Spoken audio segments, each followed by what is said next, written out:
नमस्कार, बहुत बहुत स्वागत है आप सभी का। कहानी कुर्सी की देख रहे हैं आप। मैं हूं सौरभ शर्मा और स्टूडियो में आ चुके हैं हमारे चारों मेहमान, हर्षवर्धन त्रिपाठी जी, विजय त्रिवेदी जी, प्रोफेसर संगीत रागी जी और समीर चौगांवकर जी।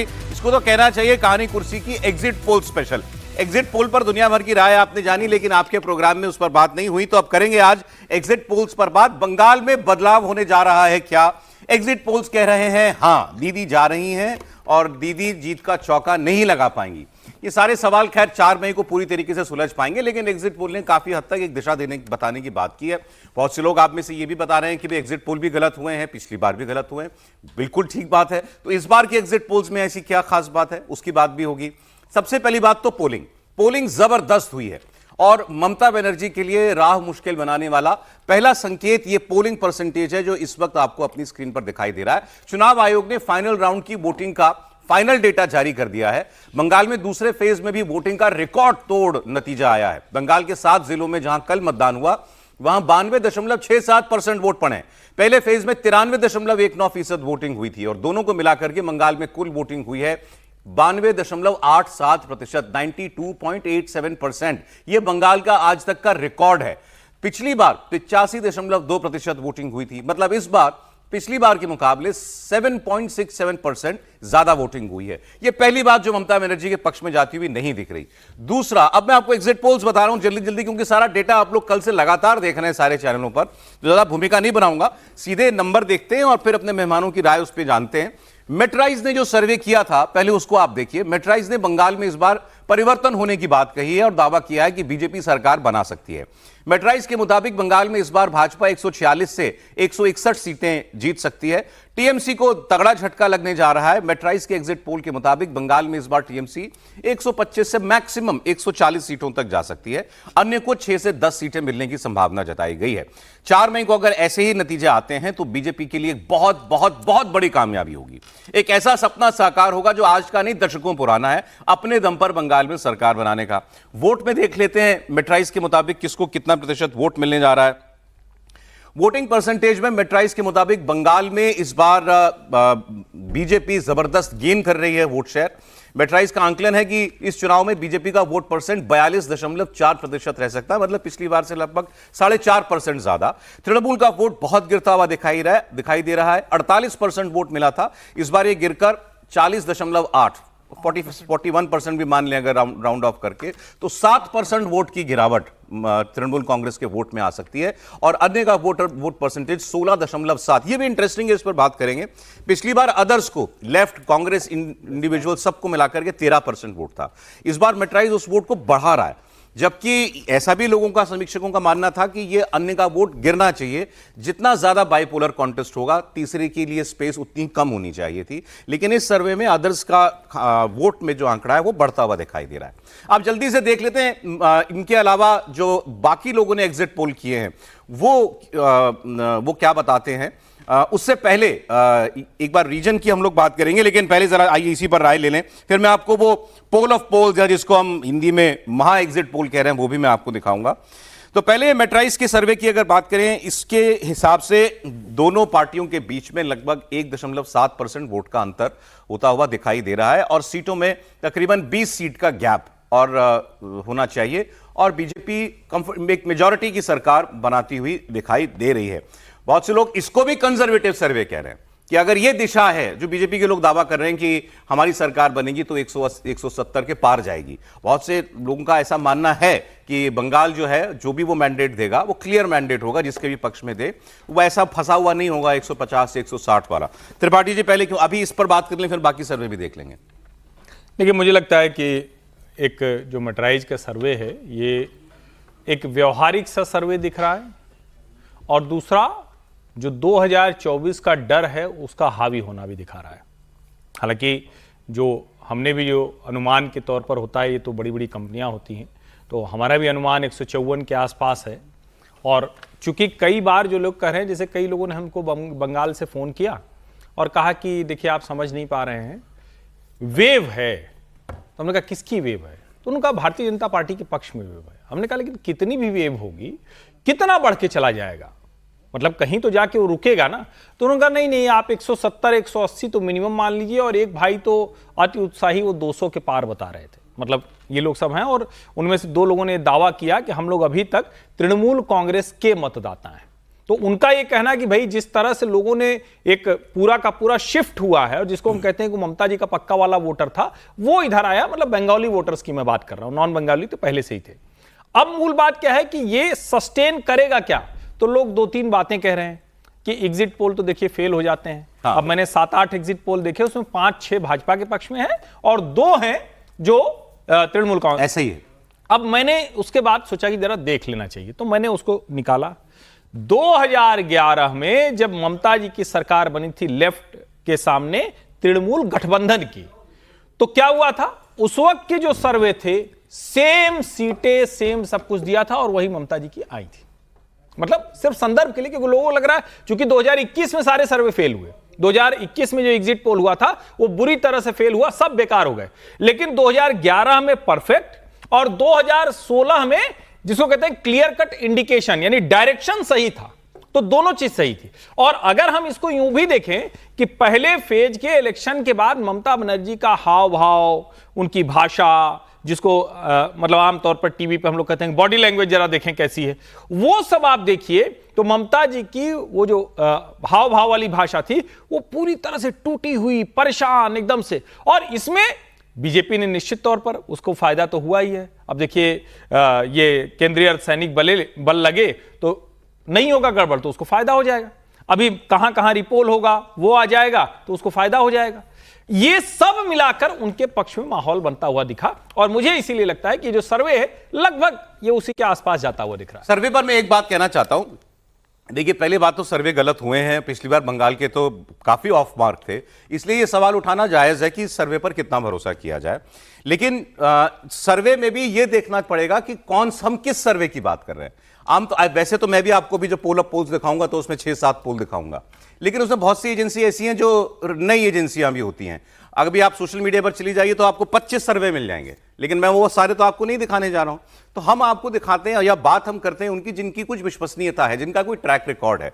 ऐसे सर्वेज की मोटा मोटा 4-5 बड़ी एजेंसियों की हम लोग बात कर रहे हैं, उससे ज्यादा की बात नहीं कर रहे हैं। क्या ये गलत नहीं हुई है? ये भी गलत हुई हैं, लेकिन इनके बारे में हम एक चीज और देखते हैं कि ये जो जिनकी थोड़ी विश्वसनीयता होती है ऐसी सर्वे एजेंसीज की, अगर ये गलती करती हैं तो दूसरी बार जो है हमने ये देखा है कि क्रॉस चेकिंग होती है इनमें, और उसके बाद ये थोड़े ज्यादा कॉशियस कंजर्वेटिव सर्वेज करते हैं, ये भी देखने में आता है। तो क्या इस बार बंगाल में ऐसा दिखाई दे रहा है? मुझे ऐसा लगता है कि शायद ये फैक्टर इस बार है कि कई एजेंसियां थोड़ा ज्यादा कंजर्वेटिव हो रही हैं अपने असेसमेंट के अंदर, कि हम गलत ना चले जाएं, कि वो थोड़ा बहुत ऐसा दिखाओ कि अगर गलत भी हुए तो बताने के लिए कुछ रहे। कोई हमारे पास एक लॉजिकल रीजनिंग होनी चाहिए कि हमने भी ऐसा ही दिखाया था, हमारी इंटरप्रिटेशन में थोड़ी गलती थी, फैक्चुअली हम ठीक थे।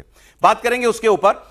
एक बार जल्दी रीजन की बात कर लेते हैं। बंगाल में अलग अलग रीजन हम क्या मान के चल रहे थे और जो 2021 के चुनाव ने दिखाया, नॉर्थ बंगाल बीजेपी अच्छा करती है, साउथ बंगाल बीजेपी अच्छा नहीं करती है, मोटा मोटा। तो अब देखते हैं जरा रीजन में मेट्राइज का सर्वे जो दिखा रहा है वो किस रीजन में क्या दिखा रहा है। तो पहले बात करते हैं साउथ बंगाल की सीटों की। 3 रीजन में इन्होंने बांटा हुआ है, साउथ, नॉर्थ और एक राड रीजन। साउथ बंगाल में इन्होंने मेजॉरिटी सीट्स ले ली है, 183 सीट्स को, 294 में से 183 साउथ में ही ले ली है मेट्राइज के सर्वे में। और इसमें ये कह रहे हैं कि 80 से 90 आउट ऑफ 183 ये बीजेपी जीत सकती है। दूसरी तरफ तृणमूल कांग्रेस का गढ़ माने जाने वाले साउथ बंगाल में उसको बड़ा डेंट मिल सकता है। मेट्राइज के सर्वे के मुताबिक टीएमसी को यहां पर 88 से 98 सीटें जा सकती हैं। मतलब टीएमसी को बीजेपी पर बढ़त तो है, लेकिन पिछले बार के मुकाबले काफी नंबर ऑफ सीट्स उसकी डाउन हो रही हैं। 25 से 35 सीटों का उसको नुकसान होता हुआ दिखाई दे रहा है। ये वो साउथ बंगाल है जिसके अंदर प्रेसिडेंसी एरिया है, कोलकाता और आसपास का सारा इलाका है, नॉर्थ 24 परगना, साउथ 24 परगना, खाता भी नहीं खुला था पिछली बार, जहां खाते नहीं खुले थे, जहां खाता ही नहीं खुला बीजेपी का, वहां उसकी सीटें जो हैं वो कम हो रही हैं। अब दूसरे रीजन की बात करते हैं तो दूसरा आपके सामने अब आ रहा है रीजन उत्तर बंगाल का, नॉर्थ बंगाल का। इसमें 54 सीटें इन्होंने मानी है, शुद्ध बीजेपी के लिए फेवरेबल रीजन है। इन 54 में से मेट्राइज का सर्वे कह रहा है बीजेपी को 30 से 33 सीटें मिल सकती हैं। ये बिलीवेबल है, हो सकता है ऐसा।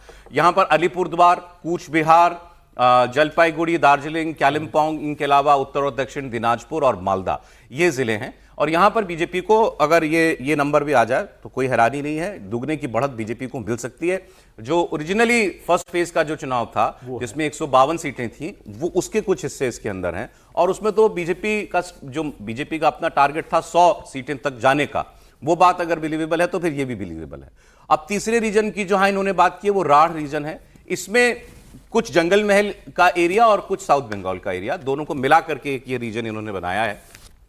बर्धमान बीरभूम भी इसके अंदर आता है, पुरुलिया, बांकुड़ा, झारग्राम, ये रीजन जिसके अंदर इन्होंने डाले हुए हैं। यहां पर एक कांटे की टक्कर दिख रही है। इन 57 सीटों में टीएमसी को 26 से 32 और बीजेपी को 25 से 30 सीटें मिलती हुई दिखाई हैं। बीजेपी बड़ी कमजोर थी, यहां भी कमजोर थी। अगर बराबर का मुकाबला आ रहा है तो फिर तो ये साफ साफ दिखा रहा है कि किस तरफ ये नतीजे जा रहे हैं। लेकिन जो बड़ा इंडिकेटर है वो मैं आपको आप दिखाता हूं। जो सबसे बड़ा इंडिकेटर इस सर्वे का है, जो पुरुष और महिला वोट का इन्होंने दिखाया है डिवीजन जिस तरीके से हुआ है, वो आप देखिए। फीमेल वोटर में 44% वोट ममता बनर्जी को, 41% वोट भाजपा को। आप कहेंगे इसमें तो ममता बनर्जी आगे हैं, पिछली बार उनको 50% फीमेल वोट 6% कम हो गया ना, 6% उनका वोट डाउन होता हुआ दिखाई दे रहा है। बीजेपी का सीधे 36% से 41%, 5% फीमेल वोट बीजेपी का बढ़ रहा है। अगर आधी आबादी का 5% वोट बढ़ जाए एक पार्टी के लिए तो आप उसका अनुमान लगा सकते हैं उसका असर वोट पे 2% ज्यादा वोटिंग हुई है महिलाओं की, कितना होगा? 2% ज्यादा वोटिंग महिलाओं की हुई है। 2% ज्यादा वोटिंग भी हुई है, बिल्कुल आपने ठीक कहा। और पुरुषों में बीजेपी को क्लियर एज दिखा रहा है ये सर्वे, मतलब बिल्कुल वो एब्सोल्यूट नंबर्स में एज है। 44% mail vote Bharatiya Janata party को, 40% ममता बनर्जी को मिलता हुआ दिखाई दे रहा है। तो ये दोनों ही बातें अगर सही हैं तो इसका मतलब बीजेपी को फिर अच्छी बढ़त जो है वो मिलनी चाहिए। अब विजय जी, पहले तो इसी सर्वे की बात कर ले। मेट्राइज का सर्वे कंजर्वेटिव सर्वे है, आपको लग रहा है नहीं ठीक है इस बार इससे ज्यादा किसी एक पार्टी को मिलने के आसार नहीं है? जो इन्होंने जिस तरह से उसको डिस्ट्रीब्यूट किया वो तो अपने सर्वे को जस्टिफाई किया ना। हाँ, तो उस सर्वे को अगर देखें तो यदि उसके जस्टिफिकेशन को देखें तो वो ठीक बैठता है। हम लोग पहले भी चर्चा कर रहे थे कि जो उस दिन जब 29 को चुनाव हो रहा था तब भी हमने कहा कि बीजेपी को अगर जीतना है तो साउथ बंगाल में, कोलकाता में सबसे ज़्यादा बेहतर तरीके से काम करना होगा। जो नॉर्थ बंगाल वाला और फर्स्ट वाला फेज तो था उसमें तो ठीक ही था, तब भी हमने कहा था कि कम से कम 3 गुना सीटें मिले, 18 से 54-55 सीटों पर आए भारतीय जनता पार्टी, तब वो जीतते हैं। वो फैक्टर इसमें दिखाई देता है। दूसरा था कि ये चुनाव कौन बदल सकता है? ये चुनाव महिलाएं बदल सकती हैं। जो वोटर 51% करीबन 50+% ममता बनर्जी के पास था, और उसमें से कितना परसेंट वो महिला की बजाय हिंदू महिला के तौर पर क्या भारतीय जनता पार्टी के साथ जा सकता है, उससे ये बदलाव होगा। तो वो यहाँ पर दिखाई दे रहा है कि 6% कम हो गया ममता बनर्जी का। तो वो जस्टिफिकेशन मुझे ठीक लगता है कि ऐसा हुआ होगा। ऐसा हुआ होगा कि नहीं होगा, ये सर्वे का जस्टिफिकेशन मैं ठीक मानता हूँ कि उससे जब तक महिलाओं का वोट ममता बनर्जी से नहीं छिटकता तो वो बीजेपी की जीत का कारण नहीं बन सकता था। लेकिन सवाल ये हो सकता होगा कि आज करने की जरूरत नहीं, क्योंकि आज करेंगे तो फिर ये होगा कि भाई आप तो अपने हिसाब से बात कर रहे हैं। सवाल ये है कि ममता बनर्जी से महिलाएं क्यों गई? क्योंकि जो एक जनरल हम रिकॉर्ड देख रहे हैं पिछले इलेक्शंस का, उसमें जो फ्री बीज हैं और जो जितनी योजनाएं हैं वो महिलाओं को और वोटर को अपने साथ बांधे रखती हैं सत्ता पक्ष में। और ममता बनर्जी ने कोई कम योजनाएं चला रखी हो, ऐसा नहीं है। तो क्या बड़ी वजह रही होगी? पुरुषों में मुझे कुछ नहीं लगता, क्योंकि पुरुषों का जो पूरा का पूरा जो इलेक्शन हम कह रहे थे कि पोलराइज्ड इलेक्शन था, और उसमें मेल हिंदू वो बीजेपी के साथ खड़े थे। ठीक है, पहले भी जो पिछली बार 50-52%, 60% पर हो गया था, उसमें भी वो खड़े हुए थे, और उसमें थोड़ा बहुत इजाफा ही हुआ होगा, कम तो वो नहीं हो सकता। तो उस दृष्टि से ये एग्जिट पोल को हम स्टडी कर सकते हैं। अब कितना पहुंचेंगे नहीं पहुंचेंगे, आज इस पर भी सवाल करना कि नहीं एग्जिट पोल ठीक होते नहीं, ये तो हमेशा चलता रहता है। सब अपनी साइंस को अपने हिसाब से काम। मैं इस पर गलत हो जाएगा तो हो जाएगा, इसमें दोनों होता है, एकदम एग्जैक्ट भी हुआ है, गलत भी हुआ है, उसका कुछ ऐसा वो नहीं है। और सब लोग, मैं तो दूसरे तरीके से देखता हूँ कि जो भी एजेंसीज करती हैं वो अपने क्रेडेंशियल्स का तो ध्यान रखती है ना, क्योंकि उनके क्रेडेंशियल्स भी तो उस इलेक्शन के साथ गलत होना कौन चाहता है? कौन चाहता है, ये है। इसमें तो माहौल भी नहीं बनेगा ना, ये तो भाई हो चुका है सब कुछ। एक बात जो आपने महिला वोटर वाली कही, ये जो मैं और लोगों को सुन रहा हूं, देखिए हम हमारे कहानी कुर्सी के मेहमानों से या शाम को हम प्रोग्राम करते हैं कॉफी, उसमें जो गेस्ट आते हैं इनसे हम रेगुलर बात कर रहे हैं। मुझे मालूम है कि इनके पास, मतलब इनके मन में क्या बात है, वो लगातार आपके साथ शेयर कर रहे हैं। जब कुछ नए लोग मिलते हैं उनकी बात तो उसमें लगता है कि क्या हमने अभी तक जो समझा क्या वो मैच कर रहा है इनकी अंडरस्टैंडिंग के साथ। तो मुझे जब कुछ ऐसे लोग नहीं मिले, नए लोग, उन्होंने जैसे इसका सवाल का जवाब दिया, वो ये मानते हुए कि हाँ बीजेपी के पक्ष में वोट पड़ा है। सवाल आपका ठीक है कि महिला वोटर क्यों जा रही है ममता बनर्जी से दूर।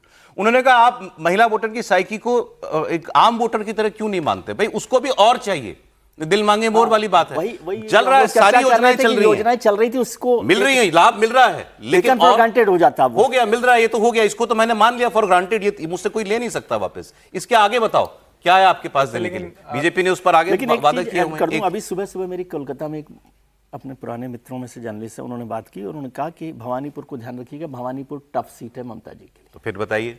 लिए। ये मतलब और दूसरा उन्होंने कहा ममता बनर्जी से पर्सनली लोगों को प्रॉब्लम उतनी नहीं है। अभी भी ममता बनर्जी अगर उनके लिए कोई अलग से पोल कराया जाए तो उसमें नंबर उनको अच्छे ही मिलेंगे, लेकिन ममता बनर्जी की पार्टी का जो स्ट्रक्चर है, इस सरकार के जो तंत्र बना हुआ है, और खास तौर पर उन टीएमसी का वर्कर जिस तरीके से वो लोगों के सामाजिक जीवन में घुस चुका है, और उसको कट मनी कह लीजिए, सिंडिकेट कह लीजिए, हर आदमी जो बंगाल से आता है वो यही शब्द इस्तेमाल करता है। हर आदमी तो झूठ नहीं बोल रहा होगा, हर आदमी गलत नहीं बताएगा। तो वो इंटिमिडेशन, वो मेरे घर के अंदर किसी एक दादा का, किसी पार्टी के आदमी का दखल, वो लोगों को अब मंजूर नहीं है। लोग उससे मुक्ति चाहते हैं, और वो लोग कहते हैं कि भाई इसी के लिए तो हमने लेफ्ट को हटाया था, इनको लाए थे, 15 साल से ये भी वही कर रही हैं। तो ये वो बातें हैं जो महिला वोट को भी ममता बनर्जी से दूर लेकर के जा रही हैं। सर जरा बाकी एजेंसियों का एक साथ दिखा देता हूं, फिर आपके पास में आता हूं। पोल ऑफ पोल्स, अभी तो हमने मेट्राइज की बात की है, इसके अलावा 5 सर्वे आपको मैं और दिखा रहा हूं, देखिए आपकी स्क्रीन पर आ गए होंगे।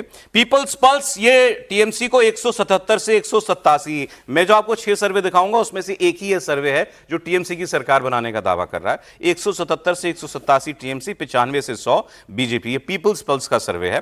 पी मार्क सर्वे कह रहा है टीएमसी 118 से 138, बीजेपी 150 से 175। मेट्राइज से भी ज्यादा सीटें दे रहा है बीजेपी को। पोल डायरी, टीएमसी 99 से 127, बीजेपी 142 से 171, इनका मार्जिन ज्यादा है, 30 सीटों का मार्जिन लेकर ये चल रहे हैं। चाणक्य स्ट्रैटेजीज, टीएमसी 130 से 140, बीजेपी 150 से 160, मार्जिन कम है, क्लोज फाइट बता रहे हैं। प्रजापोल 85 से 110 टीएमसी, 178 से 208, ये मैक्सिमम जा रहे हैं, हाईएस्ट जा रहे हैं बीजेपी के लिए। ये 200 के पार भी दिखा रहे हैं बीजेपी को सीटें मिल सकती हैं, ये प्रजापोल है। 6 में से 5 सर्वे कह रहे हैं बीजेपी की सरकार बनेगी, एक सर्वे कह रहा है कि वो टीएमसी की सरकार बन सकती है, और एक सर्वे, 2 सर्वे बल्कि मैं मेट्राइज को भी उसमें रखूंगा, मेट्राइज और चाणक्य स्ट्रैटेजी, ये क्लोज इलेक्शन जो है दिखाई देना, इतना क्लोज है कि इन्हीं के अगर आप उसमें चले जाएं मार्जिन ऑफ एरर में तो भी अल्टा पल्टी हो सकती है। तो सर एवरेज जो है आपका एवरेज दोनों को बहुत बराबर पहुंचाता है। हालांकि एवरेज का कोई मतलब नहीं होता सर, मतलब एक एवरेज यदि, हाँ मतलब एवरेज तो बहुत क्लोज दिखा रहा है मामला। सर देखिए, जितने भी ये एग्जिट पोल्स होते हैं वो आपको मोटा मोटी डायरेक्शन ही दे देते हैं, डायरेक्शन तो बता देते हैं करीब करीब।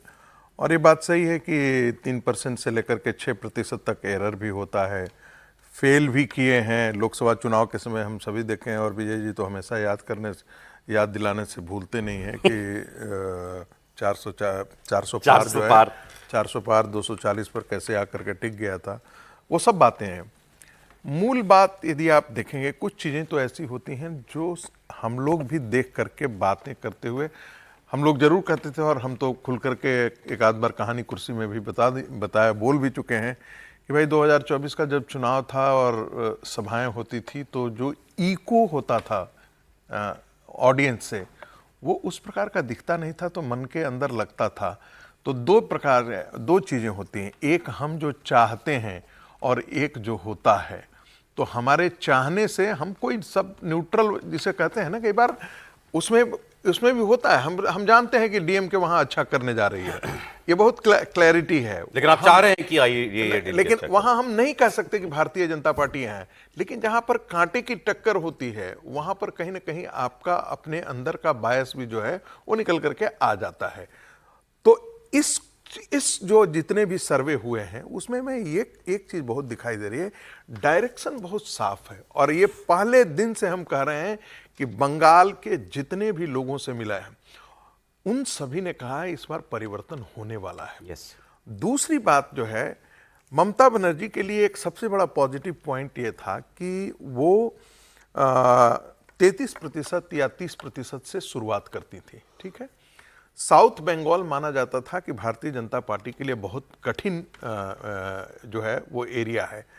वहाँ पर जो है वो जिस प्रकार इस बार पोलिंग हुई है वो अपने आप में बहुत बड़ी कहानी है। और इसलिए बड़ी कहानी है क्योंकि 34% मतदाता जो है वो नॉन बंगाली हिंदू है। समझ रहे हैं। और ये नॉन बंगाली हिंदू का मतलब है जो बिहार से गए हैं, उत्तर प्रदेश से गए हैं, जो झारखंड के बंगाली झारखंड के हिंदू हैं, वो मारवाड़ी हैं, जो गुजरात से भी हैं, सिख हैं, वो सब हैं। वो जो वहां पर जो पूरा कलकत्ता, हुगली, हावड़ा इन सबों में काम कर रहे हैं, वो इन ब्लॉक वोटिंग करते हैं भारतीय जनता पार्टी में। 1-2% की अपवाद की मैं बात नहीं आता, लेकिन वो इन ब्लॉक वोटिंग करते हैं। और जो बंगाली मुस्लिम्स है वो 42% के आसपास है। इस जो बंगाली हिंदू जो है वो 42% के आसपास है। तो बंगाली हिंदुओं में भी एक प्रकार का डिवाइड खास दिख रहा था।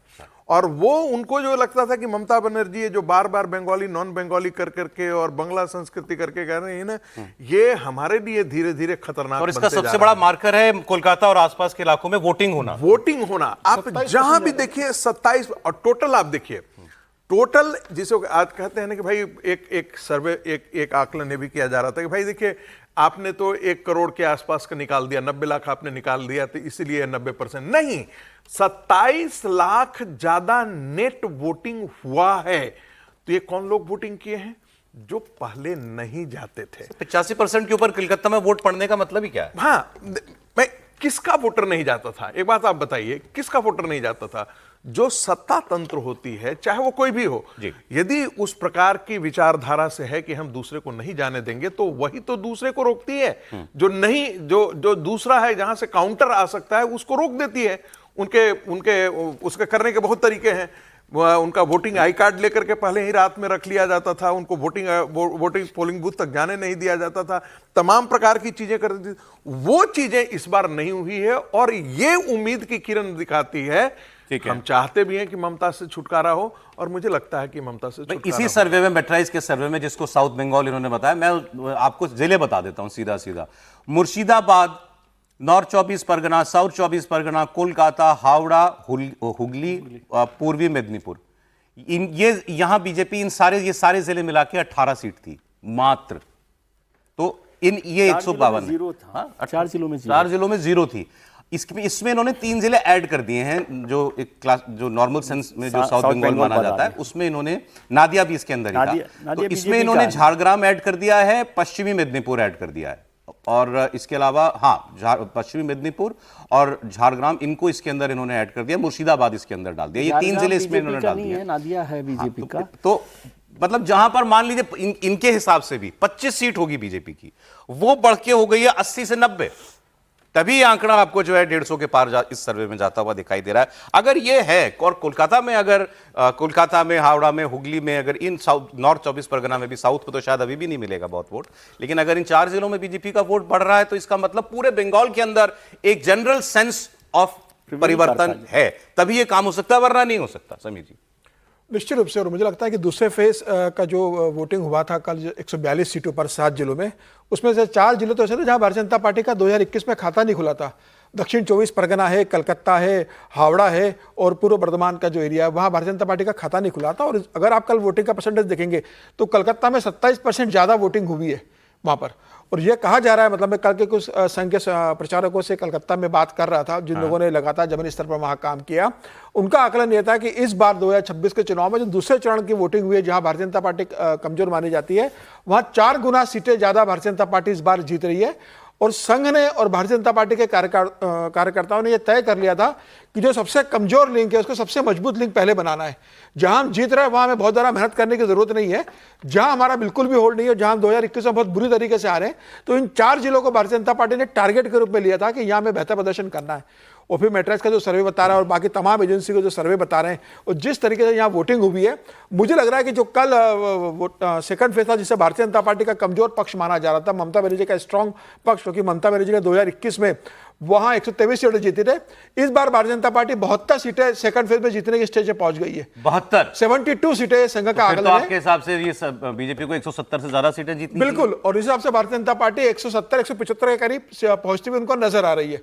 अगर मान ले कि 72 से संघ का एस्टिमेट है, मतलब वो जो आपको बताया उन्होंने, बिल्कुल संघ का एस्टिमेट है कि 72 सीटें हम जीत रहे हैं सेकंड फेज के अंदर, और कलकत्ता, हावड़ा और यहाँ बहुत बेहतर प्रदर्शन भारतीय जनता पार्टी करने जा रही है। एक लाइन में जोड़ दूं, पोल ऑफ पोल्स दे दीजिए स्क्रीन पे। हाँ, एक लाइन जोड़ दूं। प्रोफेसर साहब ने जो बात कही कि भाई जो नॉन बंगालीज हिंदू हैं उनका 90% वोट भारतीय जनता पार्टी को मिला है। ये बहुत सही बात है कि ऐसा होगा। तो इसका मतलब फिर ममता जी का ये आरोप ठीक ही था ना कि ये गैर बंगाली पार्टी है। एक तो ये, दूसरी बात कदम कर रहे हैं सर। अरे जब सारा 90% वोट नॉन बंगाली आपको दे रहा वो पहले भी देता था। हाँ, तो वो उसकी इमेज। दूसरी बात हमको उनको याद करना चाहिए, भले इसका इस चुनाव से फर्क पड़ रहा है कि नहीं पड़ रहा, वो 27 लाख वोटों पर इलेक्शन कमीशन को और सुप्रीम कोर्ट को जवाब देना चाहिए, जिनको लॉजिकल डिस्क्रिपेंसी की वजह से रोक दिया गया। उसमें मान लीजिए 27,000 वोट भी सही है, तो 27,000 वोटों का वोट नहीं देने का अपराध तो किसी ने किया ही है। अब किसी ने मत कहिए, सुप्रीम कोर्ट ने तक कही है सारी बात। सौरभ जी एक उत्तर इनका, एक मिनट, ये कह रहे हैं कि कोई हावड़ा में जगह है पंचला, वो कह रहे हैं वहां हम भी वोट करने गए थे और पहली बार हमें भाजपा का झंडा इस तरह से दिखा। ये कल की वोटिंग ये हावड़ा से ही है जो है, ठीक है। और जब हम ये कहते हैं कि कोई पार्टी गैर बंगाली इसलिए हो गई, अब ममता जी कहें तो ठीक है, विजय जी भी ऐसी बात करेंगे?